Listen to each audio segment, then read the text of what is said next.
Mina plaanin edasi minna Tartusse Maaülikooli aianduse eriala edasi õppima ja siis hiljem võimalusel spetsialiseerida puittaimede teadusele ehk siis dendroloogiale, mis on minu suur huvi. Operaatori kursus ära omandanud, siis on plaan tulla veel siia õppima. Õppin arvesteri operaatoriks ka ja siis on plaan minna tööturule. Peale lõpetamist ma ikkagi tahaksin luua enda firmat. Ehk siis edasiõppimine peale seda, ma arvan, et mul oleks vaja veidike seda ärikorraldust, väikeettevõtlust õppida juurde. Ja siis ma saangi panna need kaks kokku ja teha omas kodus, oma reeglitega, oma koha.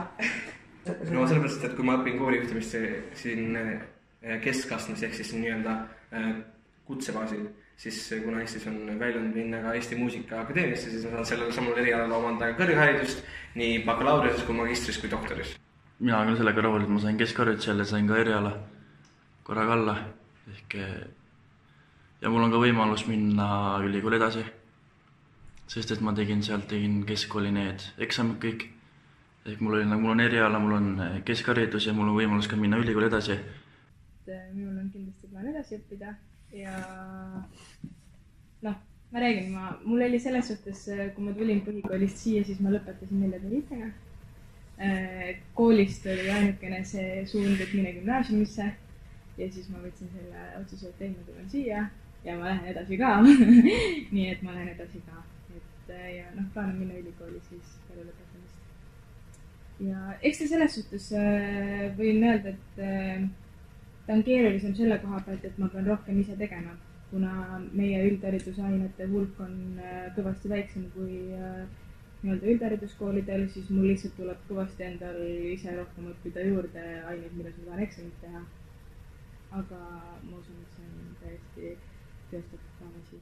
Mul on ikkagi plaan ülikooli edasi õppima minna. Ma ei ole veel mõelnud, kas seda eriala veel sügavuti edasi õppima minna või siis ikkagi proovida seda bioloogia eriala, mis ma alguses mõtlesin. Ja samamoodi ma olen mõelnud, et ka pedagoogikat, mis mind väga huvitab. Et võib ka erinevaid asju õppida, et siis on võib-olla üldisem pilt mingitest asjadest, mitte ainult kuskile süvitsi minna. Ma arvan, et kes tahab õppida, õppib igal pool ja saab edasi igale poole minna. Sest kui mina nüüd mul on tegelikult veel väiksed lapsed, aga nad ei ela enam kodus ja tegelikult õpivad nad ka kutsekoolis. Tegelikult. Nii see 7. klassi tüdruk kui ka 10. klassi tüdruk. See 10. klassi tüdruk siis saab ka ju sellise lihtsustatud gümnaasiumi osa. Ja mina ka oma lastes ei näinud mingit matemaatikut või mingisugust juristi või advokaati või ma ei näe seda. Meil on hoopis teine teel. No kindlasti saab veel eriala lõpetamist minna tööle sellele samale erialale. Ja tegelikult on see, et kui sul on juba keskhariduse all, siis sa saad ju edasi kandideerida kuhugile kooli. Kui keskkooli lõpetanud, sa saad minna ülikooli, kõrgkooli või siis õppida veel mingit eriala. Et selles mõttes, kui sa oled ühe korra kutsehariduskeskuses eriala lõpetanud, siis on sul see eriala omandamine on lihtsam juba, sest et mingid teatud ained näiteks kattuvad. See ühiskonna surve ja ma ei tea, kus see surve ühiskonnast tuleb, et ülikool on ainukene koht, kus saab mingisugust haridust omandada ja kus miski üldse midagi väärt on. Et see nii-öelda lihttööline meie ühiskonnas ei ole suurt midagi väärt. Juba 5.–6. klassis ma mäletan, et räägiti seda, et aga ülikoolis nii ja ülikoolis naa. Ja sul kogu aeg räägitaksegi seda, et sa pead ülikool. No ja nüüd me oleme selle ees, et meil on üleharitud, meil ei ole töökohti kõikide nende üleharitud inimeste jaoks. Ja siis sind ikkagi vaadatakse halvustavalt, kui sa tuled kutsekooli. Ja ma ei tea, see lihttöö või oma käega töö tegemine miski pärast ei ole hinnas. Ja mina ise olen küll mõelnud selle peale ka, et ikkagi minna ehitust edasi õppima.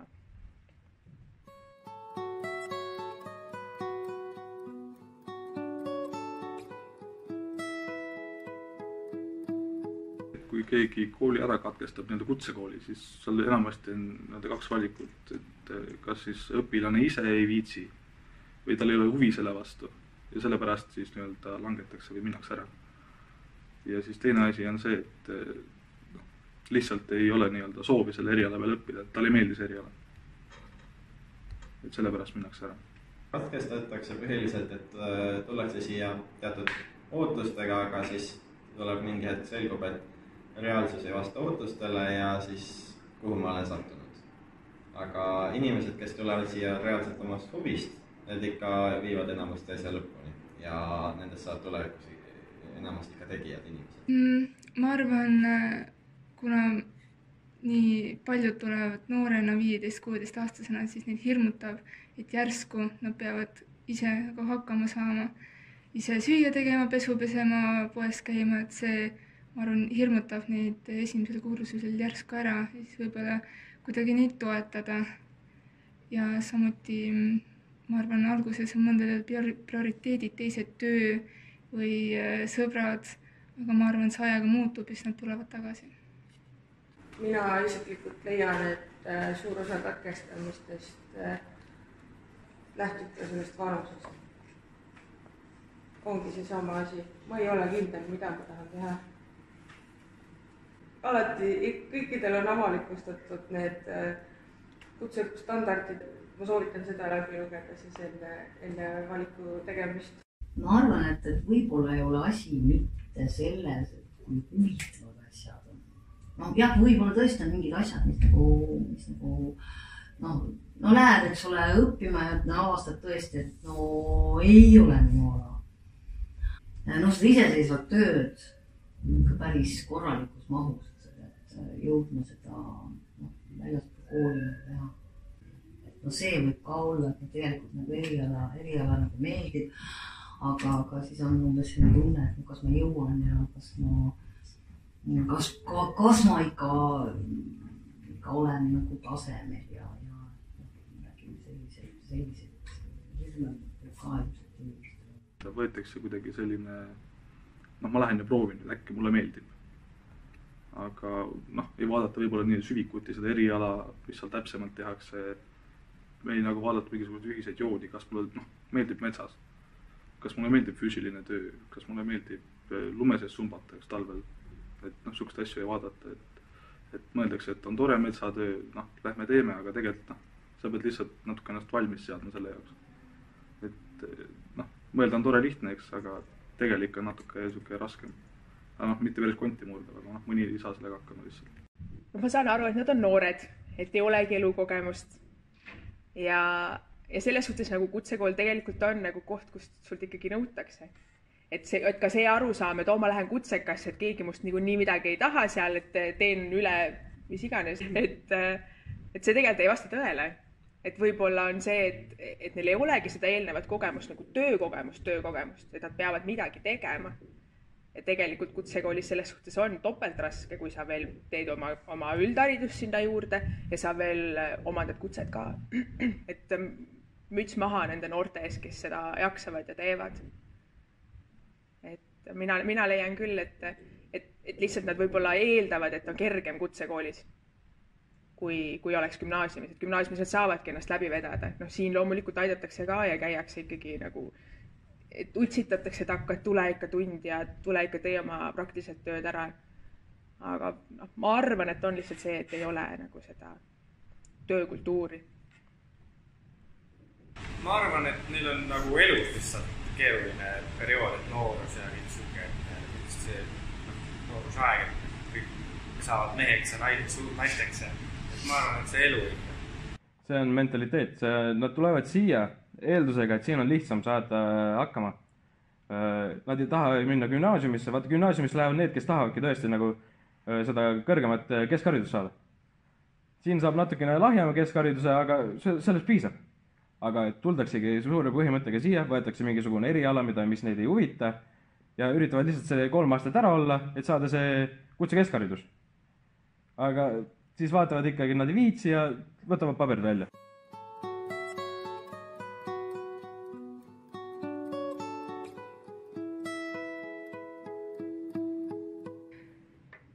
võib-olla rohkem promoda kutseharidust kui selline positiivsena, sest mul oli alguses ka eelarvamus, et kutseharidust oli hoopis teistsugune ja niisugune mõttemaailm või vaade aga see muutus, kui ma siia tulin. Ja võib-olla alguses kõik ei teagi, mis nad teha tahaksid, siis võib-olla teha mingi perioodi jooksul, kus õpilane saabki proovida erinevaid erialasid, et siis leida selline, mis talle sobiks. Et ei peaks kohe hakkama mingil erialal õppima, et saaks proovida. Pigem ongi see, et oleks seda praktilist poolt tuleks selle põhikooli aja jooksul sisse. Et põhikooli õpilane saaks ära proovida igast erinevat valdkondi ja ameteid, just seda praktilist poolt, et siis ta saab käe valgeks ja saab teada, et võib-olla talle meeldib see amet, kuigi ta pole varem proovinud seda. Seda karjäärinõustamist ja kõiki sellega seonduvaid asju võiks olla põhikoolides rohkem. Et mina enda ajast mäletan küll seda, et korra või terve selle 9 aasta jooksul, mis mul seal põhikoolis oli, et see on tegelikult vähe. Et võiks Eesti haridussüsteem võikski rohkem keskenduda võib-olla selle poole pealt, et tutvustada rohkem erialasid juba põhikooli ajast. Võtke kokku ennast. Midagi paremat ei ole öelda selles suhtes, et siin on lihtne selles suhtes, õpetajad on väga sõbralikud, aitavad. Kui sul on tõesti töödega häda, siis on väga paljud õpetajad, kes teevad lisatunde, et sa saaksid iseseisvaid töid järgi teha. Korduvalt näen e-mailidel, kus öeldakse, et tulge, teeme iseseisvaid töid. Et kellel on tegemata, tulge maitame. Ma arvan, et ikkagi turundust ja reklaami. Sellepärast, et inimesed isegi ei ole teadlikud näiteks minu koolis ja on hästi palju erinevaid muusika erialasid, mida inimesed isegi ei arva, et võiks olemas olla, milleks sul ei pea olema näiteks eeliseid, näiteks muusikateooria õppimine. See on muusikateadus, aga inimesed isegi ei tea, et sa saab siin koolis õppida. Ja sellel eriala peal ei ole peaaegu ühtegi õpilast, sellepärast, et turundus puudub. Et ma arvan, et reklaam on puudu kindlasti, et turundust võiks olla palju rohkem üldse kutsekoolidel. Kuna ma seda eriala väga tahan omandada, siis ma ikkagi iga päev lähen selles hea meelega kooli. Ma lähen sinna kutsekooli peale selle, et ma käin hommikul ära matemaatikas, eesti keeles või iganes veel, saan ma siis õppida umbes pool päeva siis seda eriala, mida ma tahan omandada endale tulevikuks. Ehk siis individuaaltunnid, rühmatunnid, praktika, kõik see, mis see nõuse käib. Pigem tuleb selline kutsekoolide poole pealt tuleb vanematelt inimestelt tuleb just selline kerge surve, et sa ei saa sealt nii head haridust, sa ei saa sealt selliseid oskusi aga tegelikult on täiesti võrreldav gümnaasiumiga kutsekoolide tase siis et sa saad sealt teadmised ja sa saad sealt oskused veel peale. Siis sa saad 1 + asemel 2.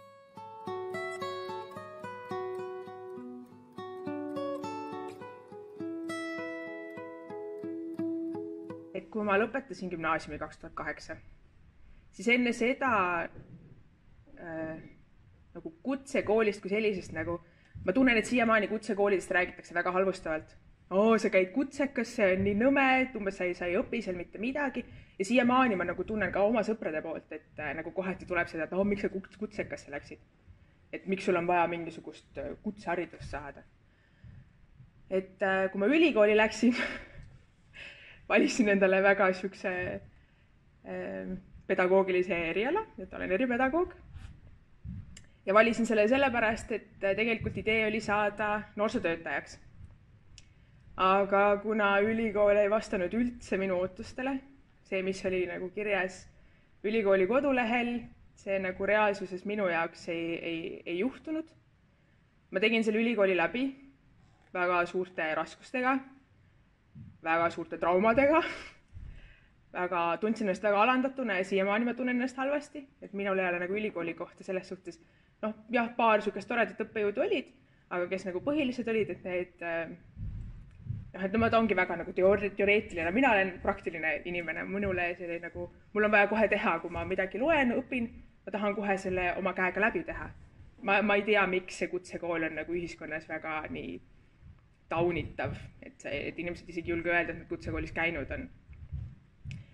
Ja siis mingil hetkel ma ikkagi hakkasin rohkem oma kätega tahtma teha. Et olen ka massaaži õppinud, ja siis ma tegin läbi kitarrimeistri kooli, et mulle väga meeldib oma kätega tööd teha ja ma ei ole teoreetik ja mulle ei meeldi lihtsalt teoreetiliselt teada, mulle meeldib, et ma praktiliselt midagi oskan.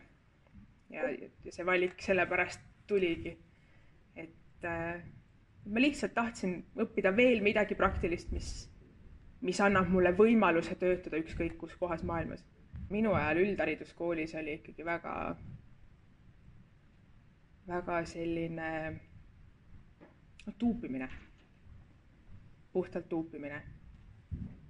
Et siin nagu sellist tuupimist ei ole, siin on loogiliselt, sa pead loogiliselt mõtlema. Et teoreetiliselt räägime läbi, kuidas teha vaja on, kuidas tegema peab ja siis hakkame praktiliselt tegema. Ja selle praktika käigus, kui tule meel, sa saad ju alati küsida, sa oled koolis, õpetajal ei ole ju selle vastu midagi ja õpetaja on alati öelnud, et tema on nõus õpetama kõike, mida sa ainult õppida tahad. Ja tõesti, esimene kord elus, kus ma tõeliselt hea meelega käin koolis.